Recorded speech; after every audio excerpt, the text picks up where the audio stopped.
where the take shape, thoughts spark up, and every conversation explores the art of thinking beyond the obvious. And today I have my special guest. She's a certified integrator to Weeklanders. Was he a trained journalist and a former editor in chief?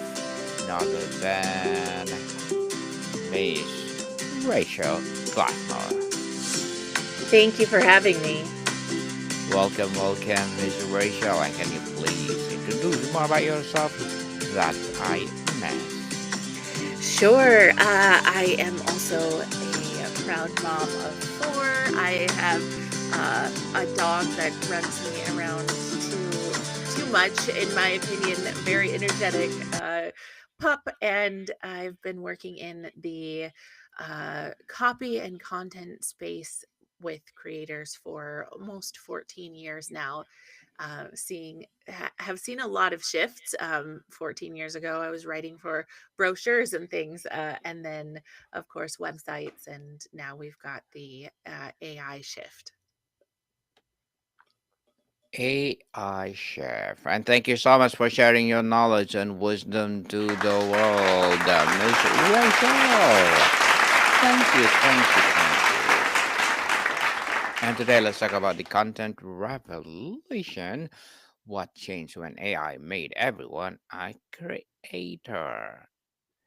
So tell us, everyone is a creator now. Has AI truly democratized content creation, or has it simply created a new tier of creators who know how to leverage the tool most effectively? Well, I think that my purpose as a copywriter and working in content creation and messaging strategy is to really help leverage those tools. And I liken it to what the calculator did for us kind of when it came out, which was, it's not that everybody thought, well, everyone at the time did think, oh no, this is going to dumb us down. People are not going to learn math the way that they learned it before. But what it did instead was gave us the opportunity to do certain things faster.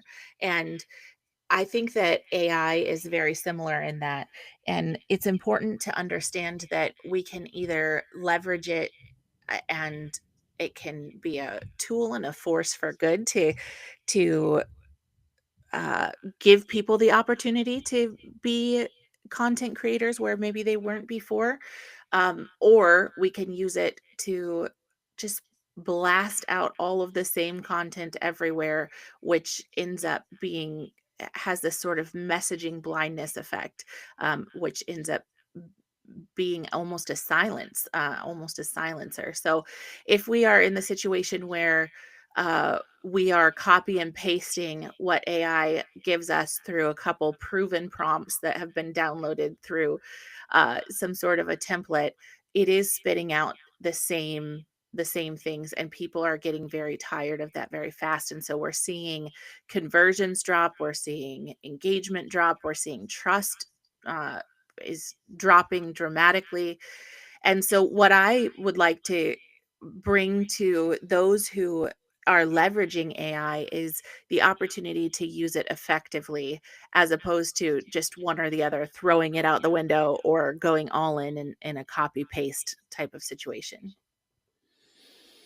Miss Rachel, we're past the initial wonder of AI. What is the most significant, unexpected consequence of this content explosion that you ever observe? It is that silencing of voices that the it has the opposite effect when it's not necessarily that the noise level in content creation has increased, it's the sameness level has. And so people who are coming into this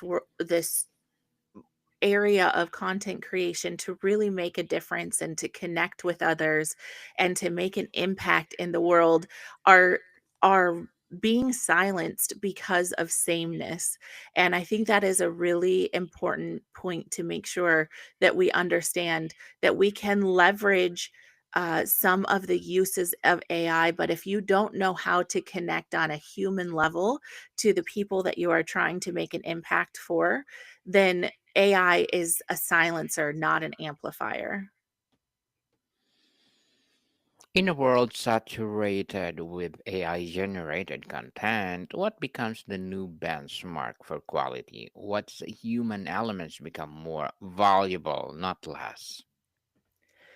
Instead of engagement and vanity type metrics, really the quality of connection is the difference, and connection converts. And so we can look at a conversion rate of, let's say, a sales page that has an offer on it and say, is this truly connecting to the audience? You can ask AI to give all kinds of optimized headlines and proven strategies to get it to convert. And the fact is, it just isn't. It's not converting as well as truly knowing who you're talking to, and finding those layers beneath, and then using an optimized, let's say, an optimized headline to leverage the capacity to connect, because connection always converts. And so that's really the metric that we're using.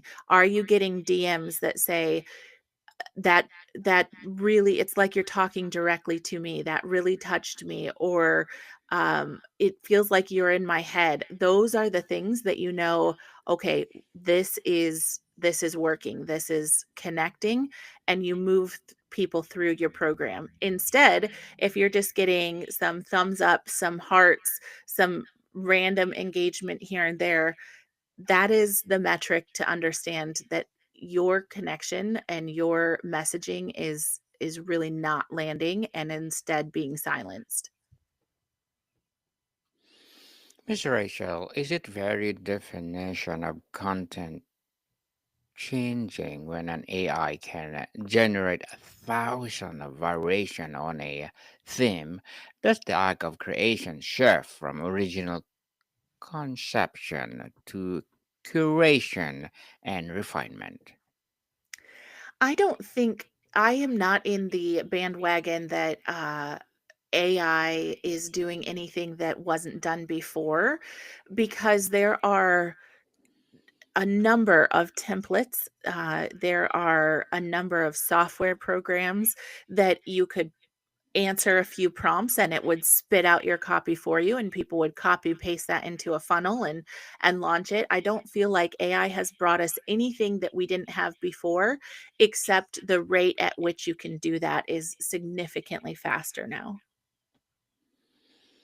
On impact, ethics, and ecosystems, Rachel, how do we navigate the blurring line between human and machine generated content? And what does this mean for trust, authority, and authenticity online? Mhm. There was a study done, and I wanna say it's MIT. It, could have been Stanford, but there's a study that I read recently in the last few weeks that showed that content generated by AI is getting 73% less click-throughs. All the trust factors are 73% less. So click-throughs, conversion, engagement, uh, impressions. And it's not that, um, we're putting some sort of tag on, "Oh, this is copy generated by AI, and so we have that." It's that it's obvious. People are reading it and not trusting it for some reason. And I think that there is almost a sixth sense that we have with our audience that says, I don't I don't feel like this is authentic. I don't feel like this is real." And I think that people who are using AI, again, in a copy and paste situation, don't realize that it is as obvious to your audience as it is. They think that wow, this sounds a lot better than I could ever make it. And therein lies the problem. If it doesn't sound like you, it is going to be obviously not you. And the trust factor declines by three quarters of what it could be if you just wrote that piece yourself with a few markers of agency to help. Who truly owns an idea when it iterated and refined through an AI that was trained on the work of millions of existing creators? Is this the concept of intellectual property of becoming obsolete?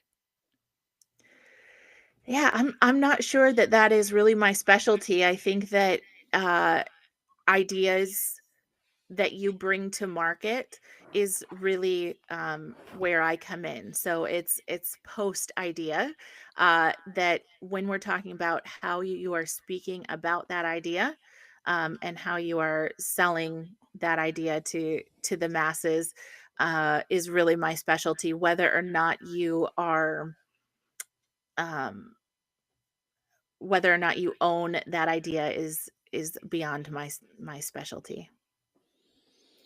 With barriers to entry gone, Miss Rachel, we're seeing a tsunami of content. How does anyone, a brand, an individual, a journalist, get heard above the noise now? It goes back to the authenticity and the connection piece.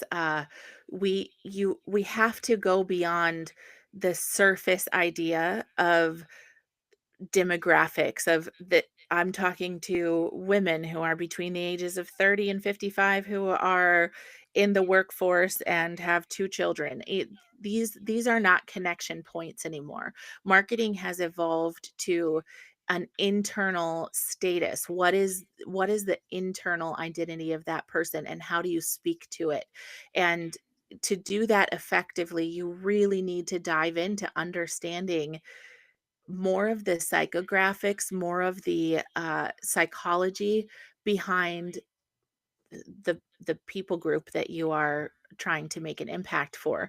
And so again, it goes back to the connection piece. When people see something authentic, or what I like to call color in a gray world, when that sparks, it jumps off the page, the digital page, and people connect with that. You get DMs, uh you get followers who are engaging in your content in a real and true way. And that is how the snowball effect of connection really starts. You've got to stop the scroll with, oh my gosh, somebody actually sees me, because it's a gray area right now in content. Everything is mundane. It's the same tone. It sounds the same. It's exactly the same as the fact that you don't notice your refrigerator or the lights buzzing or the different nuances of sound around you that you hear every single day. That is what happens when somebody Googles or jumps onto social media and starts scrolling and everything sounds the same. It's message blindness. We used to call it banner blindness, and that still exists. But banner blindness is when websites would have banner images that are advertisements uh, in the same place everywhere, that people stopped even looking there. And that's what's happening with messaging that is mass produced with this gray surface level demographic and prompts. Instead, you've really got to go deeper into the piece of connection. Who are you talking to? And I like to call it your person. So even though it's grammatically incorrect when I write my own copy, I will say I will say your person instead of people, audience, dream customer, because it is important to understand that you are trying to connect with one person at a time. On strategy and practical application, Miss Rachel, for creator small businesses, what does a modern AI integrated content workflow look like? Where does the human must be in the loop? It can start with you and your story. I don't recommend that, the idea of storytelling and story branding is again been overused and overplayed, and we're seeing the pendulum swing there as well. So really it's about them recognizing their story in yours as opposed to you sharing your story, because storytelling is consumptive, but connection is what converts. And so instead, you can start with your story and just say from the very beginning of the day, with all 5 senses, what can I just start brain dumping? What can I write about what life feels like before someone is has been exposed to my content in whatever offer, or whatever modality that might be. So in the morning, do I wake up and my heart is racing and I am stressed and I am frustrated, and the house is noisy and I'm hungry but I don't take time to eat. And you go through all of those things, and maybe you're somebody who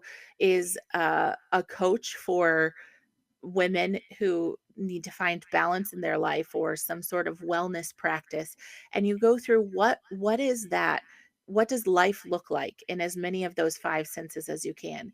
And you start with the morning, and then you go a few more hours later and you brain dump and you think, what is it that was happening in the afternoon, what is it that was happening in the evening, what is it that happened at night, and then most importantly, what is it that they think when they wake up in the middle of the night and can't sleep? And I call those the 3 a.m. mindset, the 3 a.m. thoughts. What are those things that are really plaguing them?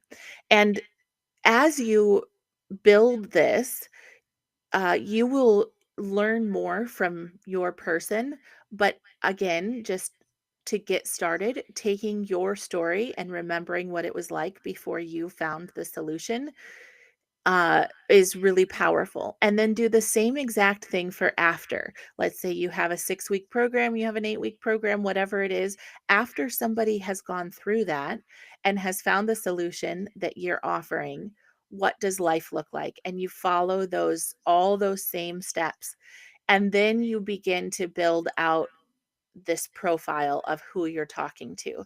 And you're doing it in a way that really uh, connects and moves them and stops the scroll, because it's not, are you a middle-aged woman in corporate America who feels burned out? It's, do you wake up in the morning, your heart is racing and you already dread the day? There's a difference. Miss Rachel, as a certified interrogator, what are your short-term and long-term goals? Sure. So that I was certified through Wicklander Zulaski. Oh goodness, that's probably been right around 14 years ago or so. And it was it, it is interrogation certification, but they call it interview when you're interviewing a suspect or whatever the case may be. And the reason that it works really well in what I do now is it helps to bring those barriers down, to understand what's underneath the layers, and to really dig out the trueness and the story and the message. And so, although I have that certification, it's not something that I think that I will use in its structured form, but it is something that I use every day with clients. And so, I my long-term goals are just to continue to work through messaging, and I have launched the Human First Messaging Lab, working with um, creators and uh, entrepreneurs to hone in on this messaging and to leverage AI instead of having it be a silencer. And then I've also gone back to school to finish a degree. I'm in pre-law, and hope to get into law school in the coming year or two. And my goal with that is to, again, be able to amplify more messages, to be able to amplify more stories, to make change in in places that are being silenced at this point. So, continuing on the trajectory that I've been over the last decade and a half. Good luck to your goals, Miss Rachel. And what will be your piece of advice for those people out there who want to be like you?